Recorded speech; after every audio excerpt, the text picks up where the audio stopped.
understand, but I just want to know because, well, there's only one God. There's only one God, so all I'm doing is asking because these children are... Your children are in danger, and it's almost impossible to escape. When God delivers the evil enemy into our hands, you will get none of the glory, and the glory will go to a woman. In December of 2022, Kirk Cameron, a Christian actor and family man, published a children's book called As You Grow. According to Cameron, his inspiration in writing this book was to fight back against the confusing ideologies that are being ingrained in children at a young age. What are these confusing ideologies? Stay until the end to find out. As You Grow is a book that promotes children learning positive, healthy values that will lead them safely and securely into adulthood. With the blurring of the lines regarding truth, it's important to give children something to focus on and hold on to: love, joy, peace, kindness, faithfulness, goodness, gentleness, and self-control. You might recognize these as the fruits of the Spirit found in Galatians 5:22 through 23.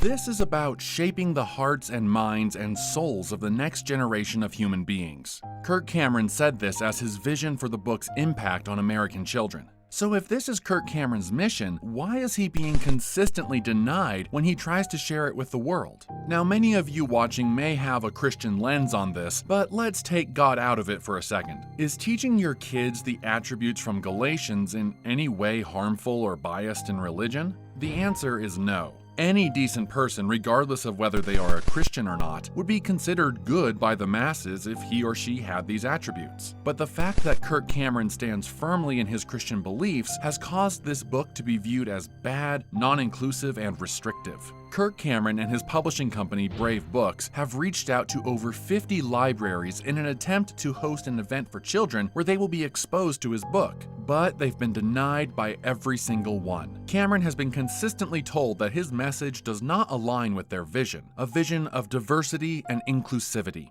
What does diversity and inclusivity have to do with Kirk Cameron's children's book, you ask? The answer is nothing. This is an attempt for libraries to remain unbiased towards political or religious opinions, but unfortunately, it's impossible to do that without showing loyalty to someone else. Instead of inviting Kirk Cameron to read about positive traits that children should grow up to have, drag queen reading hours have been introduced at libraries across the country. It's okay to have different moms. It's okay to have different dads. You might have a mommy and daddy over here, two daddies over here. What's the harm in this? Well, the concern here is firstly about the bias against those of Christian faith in libraries, but also the content that many libraries permit children's exposure to. The main thing that children are being exposed to at far too young an age is the debate regarding gender identity and sexual preference. Now, we aren't saying that children should be made to feel like they can't be themselves. There is definitely value in teaching children that they should never let people tell them who they are based on what they like and dislike. But this fact remains true for both sides. We can't ignore the fact that this includes those who are proponents of changing gender identity. Just because a male child enjoys fashion and beauty doesn't make him a girl, and he shouldn't be told that his whole life can and should be changed before he has the ability to fully understand what that means. This invites irreversible repercussions because of it, both physically and mentally. Let's talk about why this conversation is so important to have. According to the law, the age of consent in teenagers to participate in sexual activity is 18 years old in most states.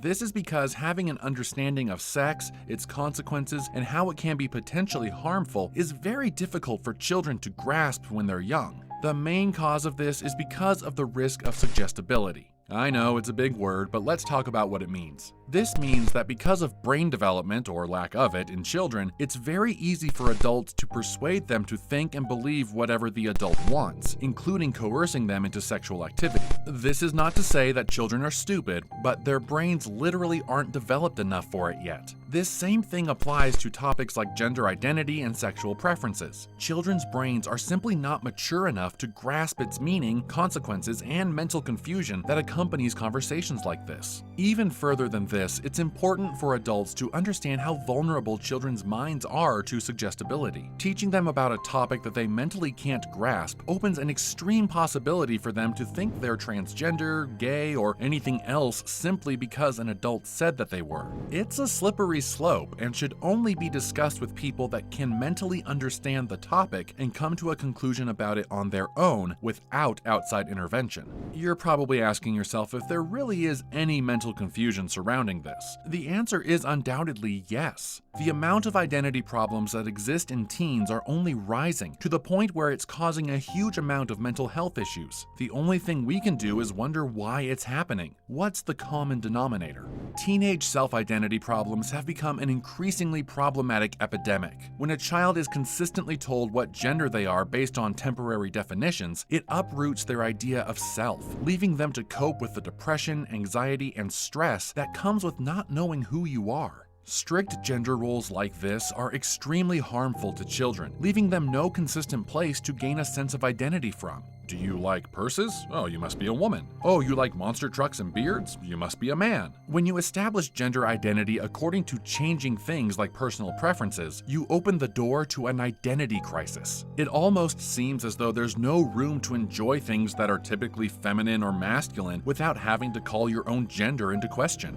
Furthermore, if a child is too young to understand the complex ideas of sexual intimacy, how would they be equipped to understand the complexity of homosexual relationships versus heterosexual relationships? Gay and straight relationships are rooted in sexual preference. When someone is attracted to someone else, that inherently means that they desire to have some type of physical contact with that person. When you teach kids about the constructs of complex relationships when they are aged from birth to 5th grade, you are burdening them with navigating an adult issue that they can't even consent to participating in or begin to understand. Psychological research warns specifically against involving children in adult issues. There's a reason why age restrictions and recommendations exist, because when children are exposed to events or situations their minds can't handle, it causes a wide range of consequences. To just name a few, children who are exposed to violent, confusing, or emotionally heavy situations generally face heightened anxiety, sleep issues, risky behaviors, and aggressive behaviors. That's because children don't know how to emotionally cope with complex things that they can't understand, resulting in mental damage.